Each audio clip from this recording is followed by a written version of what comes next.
हर हर महादेव।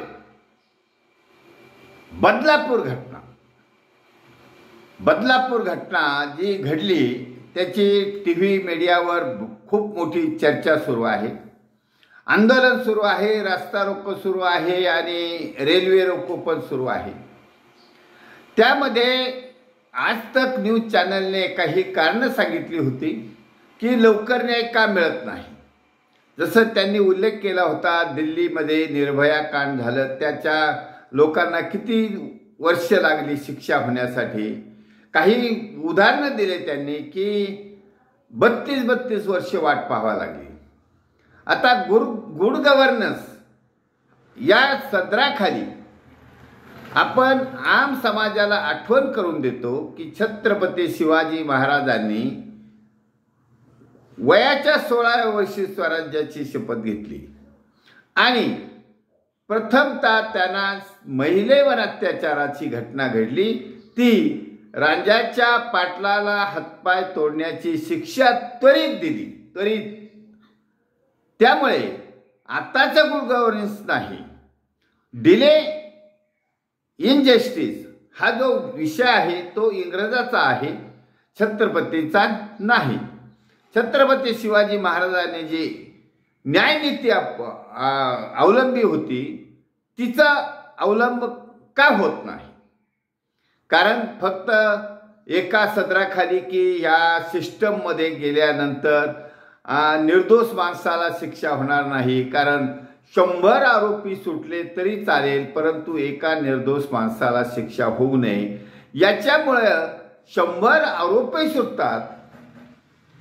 100 आरोपींची जे कोर्टामध्ये सजा व्हायला पाहिजे त्याला 32 वर्ष लागतात।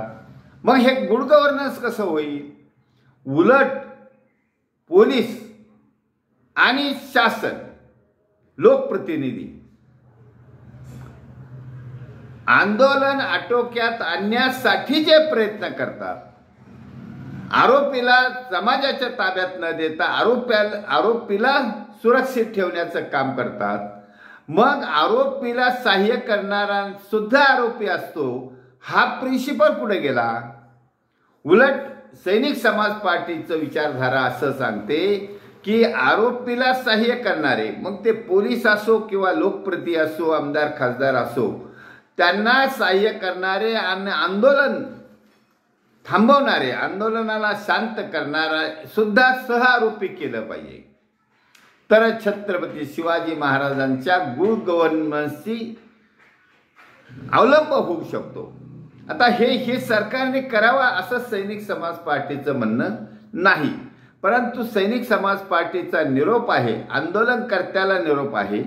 एका अल्पवयीन मुलीचं शोषण होतं, शाळेत होतं, जे की शाळा ही प्रोटेक्शनसाठी असते, शाळा ही महिलांच्या मुलींच्या संरक्षणासाठी असते। त्या शाळेत त्यांना फक्त सस्पेंड करून चालणार नाही, पोलिसांनी जो दखल लवकर घेतली नाही म्हणून सस्पेंड करून चालणार नाही, उलट त्यांना त्वरित आरोपी केलं पाहिजे, त्यांना सुद्धा शिक्षा व्हायला पाहिजे, लोकप्रतिनिधीला सुद्धा शिक्षा पाहिजे।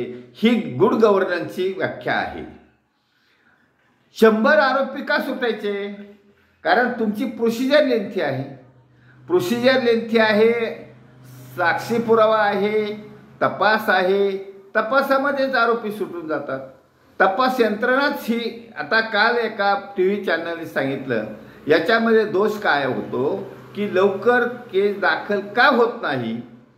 कारण असं आहे की त्यांच्यावर ते सरकारचं नियमावली असते, दडपण असतं की ज्या पोलीस स्टेशनमध्ये जास्तीत जास्त गुन्हे दाखल होतील तो दोष त्या पोलीस अधिकाऱ्यावर जातो। मग तो पोलीस अधिकारी स्वतःच्या प्रमोशनसाठी किंवा आपलं क्रेडिट राहावं सरकार दरबारी म्हणून पीडितांना न्याय देत नाही, पीडितांना तो प्रलंबित ठेवतो। कालच्या बदलापूर घटनेमध्ये तेच झालेलं आहे की त्या मुलीच्या आई वडिलांना 10 तास वाट पाहावी लागली, थांबावं लागलं। जेव्हा मॉब आला तेव्हा कुठेतरी केसचा वेग आला। मग असं जर हे डिले होत असेल तर पोलीस अधिकारी दोषी आहेत, पोलीस अधिकारी आरोपीला संरक्षण देतात, पोलीस अधिकारी आणि लोकप्रतिनिधी संरक्षण देतात. याच्यावर तोडगा कोणी काढायचा?